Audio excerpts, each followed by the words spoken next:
अभी हम जानकारी जुटाना चाहते थे संकुलन क्षमता, पैकिंग एफिशिएंसी। जैसा कि अभी हमने बताया है कि आपको एक बैग दिया गया, उस बैग में कुछ गोले जब आपने भर लिए तो भरने के बाद में हम ये कहेंगे कि बैग में कितना वॉल्यूम आयतन गोलों से घेरा गया है और कितना वॉल्यूम खाली रहा है। तो इस टाइप की जानकारी को क्लियर करने के लिए हम संकुलन क्षमता को स्पष्ट करते हैं। संकुलन क्षमता इस बात की जानकारी कराती है कि किसी यूनिट सेल में गोलों के द्वारा घेरे गए स्थान का परसेंटेज, कितना स्थान घेरा गया है। तो स्थान कितना घेरा गया है तो इसे इस फार्मूले से हम क्लियर करते हैं। संकुलन क्षमता बराबर होता है, संकुलन क्षमता बराबर गोलों द्वारा घेरा गया है। किसके द्वारा? गोलों के द्वारा घेरा गया आयतन, आयतन अपान एकक कोष्ठिका का आयतन। किसका आयतन? एकक कोष्ठिका का आयतन का आयतन इंटू 100। यहां पर आपको स्पष्ट हो जाएगा कि गोलों द्वारा कितना आयतन घेरा जा रहा है और कितना आयतन रिक्त है। तो रिक्तिका का भी परसेंट क्लियर हो जाएगा और गोलों द्वारा घेरा गया आयतन। अब चूंकि एकक कोष्ठिका का आयतन, एकक कोष्ठिकाएं कई तरीके की होती हैं और जब एकक कोष्ठिकाएं अलग अलग होती हैं तो संकुलन क्षमताएं भी अलग अलग होती हैं। तो यहाँ पर अलग अलग हिस्सों में हम संकुलन क्षमता का वर्णन कर रहे हैं। जैसे नंबर 1 पर हमारे पास में सरल घनीय जालक की संकुलन क्षमता, कौन सा जालक है? सरल। अब सरल घनीय जालक, जैसा कि यूनिट सेल बताए थे कि कौन से सरल घनीय जालक होते हैं, तो जब सरल घनीय जालक का हमने वर्णन किया था तो वर्णन करने पर पाया कि जो सरल घनीय जालक होते हैं उनकी ज्यामिति इस तरीके की होती है।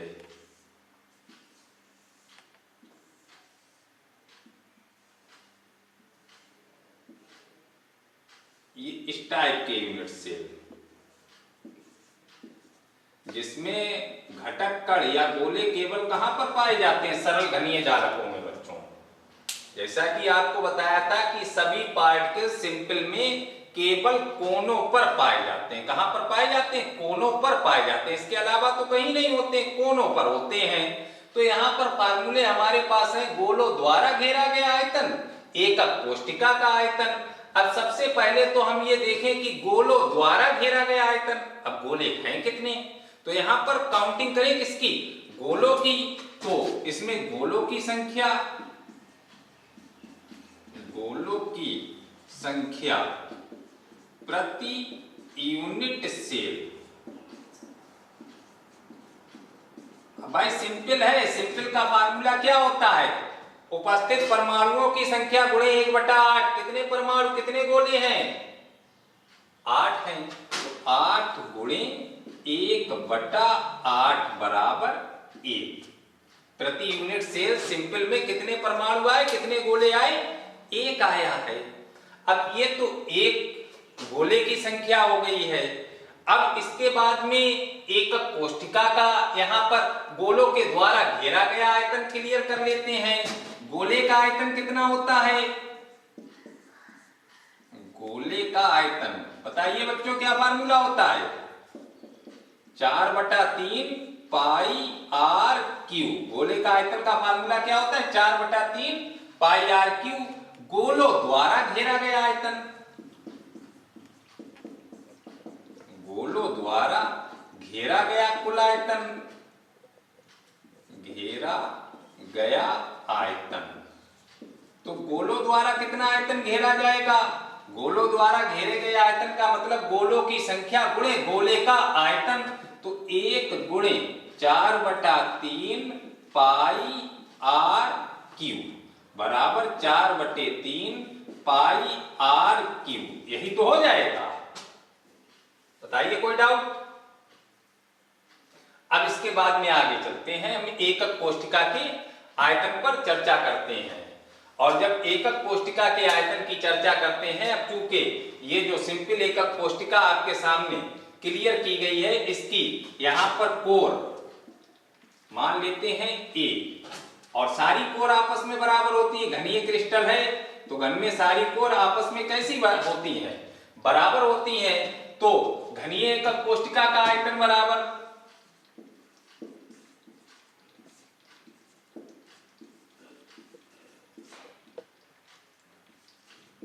एकक कोष्ठिका का आयतन। घन के आयतन का फार्मूला क्या होता है बच्चों? ए क्यू। घन के आयतन का फार्मूला क्या होता है? ए क्यू। अब ए क्यू, अब यहां पर एक चीज देखिएगा, ए ये है। अब जो ए है, इस ए एक लकीर में कितने गोले आ रहे हैं? क्योंकि गोले जब सेट होते हैं तो इस तरीके से एक दूसरे को, जैसा कि हमने बताया, स्पर्श करते हुए जाते हैं। दो ही गोले तो हैं। अब इसमें एक त्रिज्या ये हो गई, एक त्रिज्या ये हो गई, तो ए बराबर कितना आ रहा है? ए बराबर क्या है? ए बराबर है आपका 2r, दो गोलों की त्रिज्या।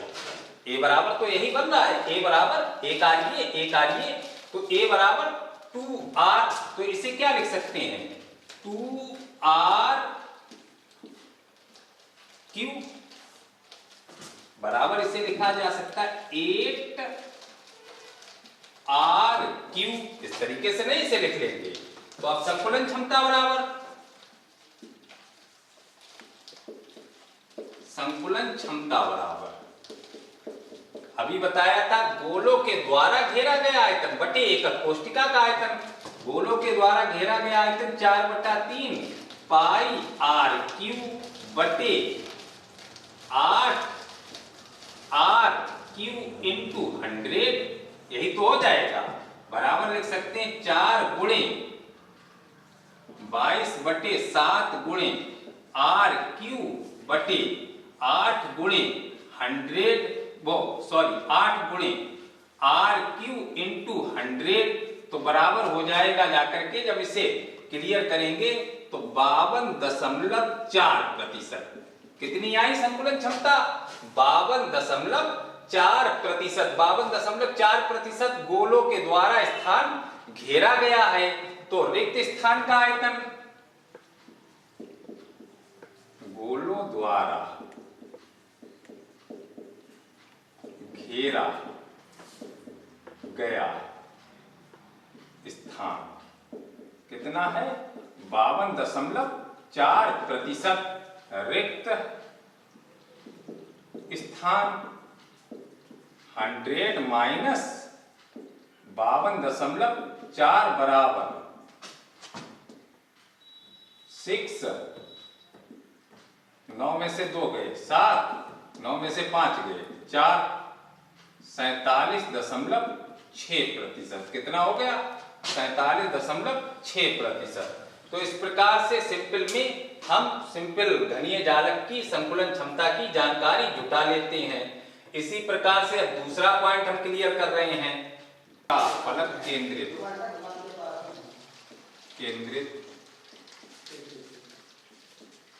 घनीय एकक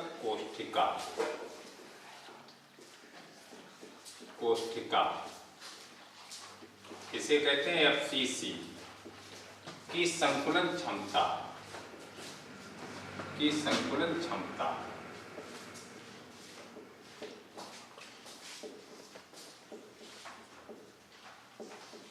अब एफसीसी के लिए हम क्लियर कर रहे हैं, और जब एफसीसी के लिए हम क्लियर करेंगे तो सबसे पहले तो हम एफसीसी की स्ट्रक्चर को डिटरमाइन कर लेते हैं।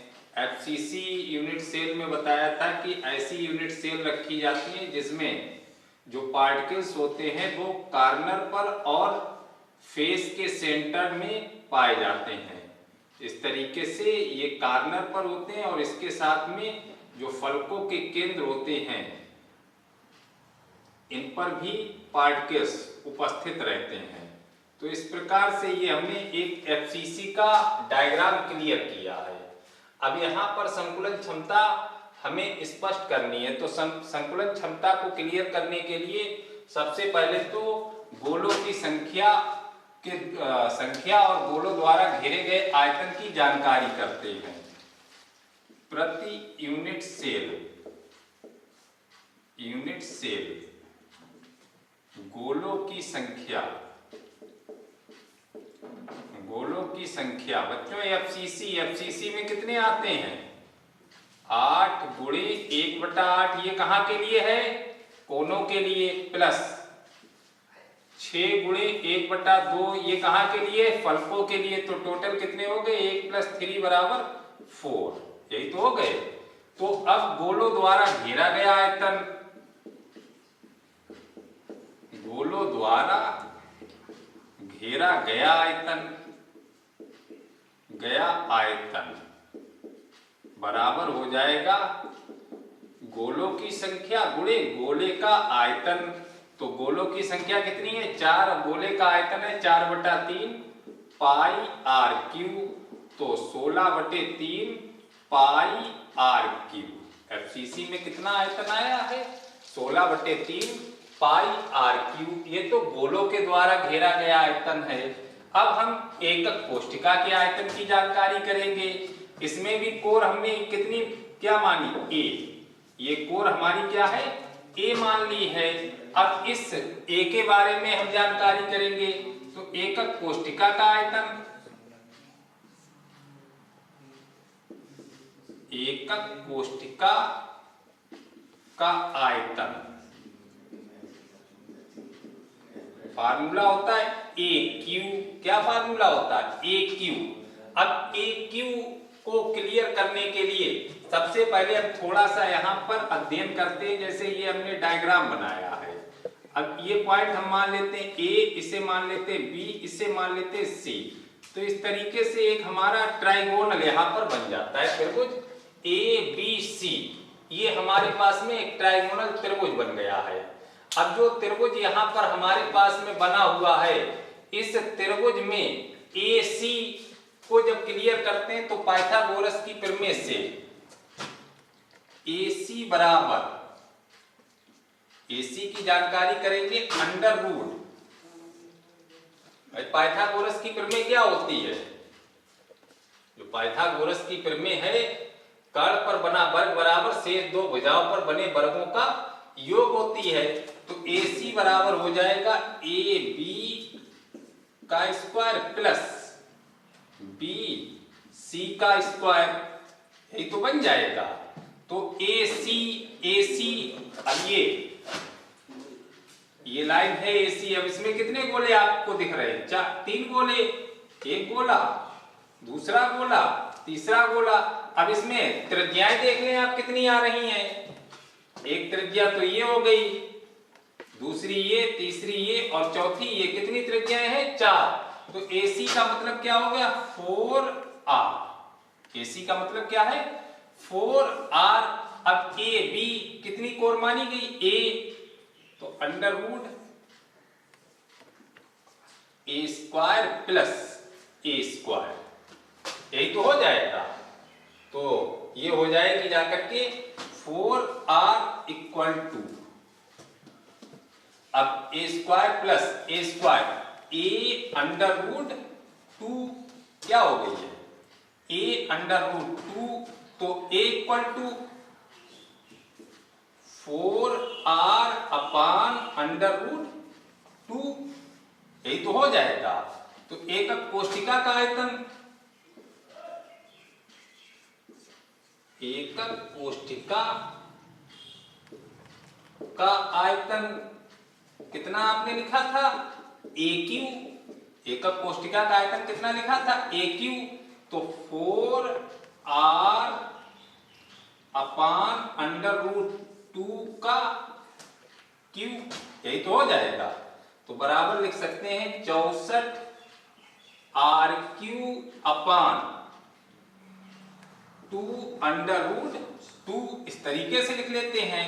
तो अब संकुलन क्षमता यहां पर क्लियर करें।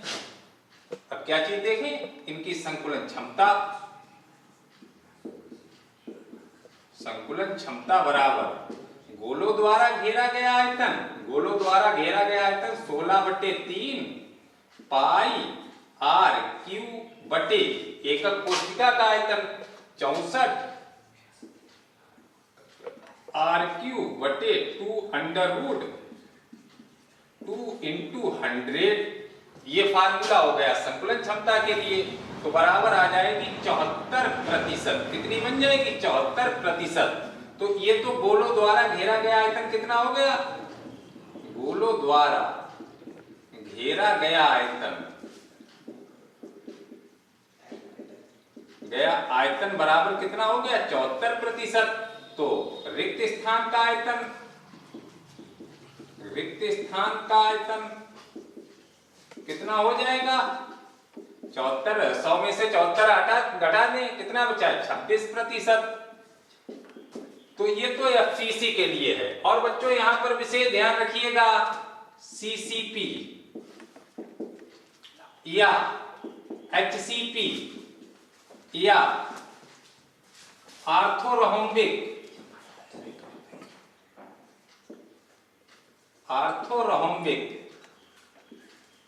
की संकुलन क्षमता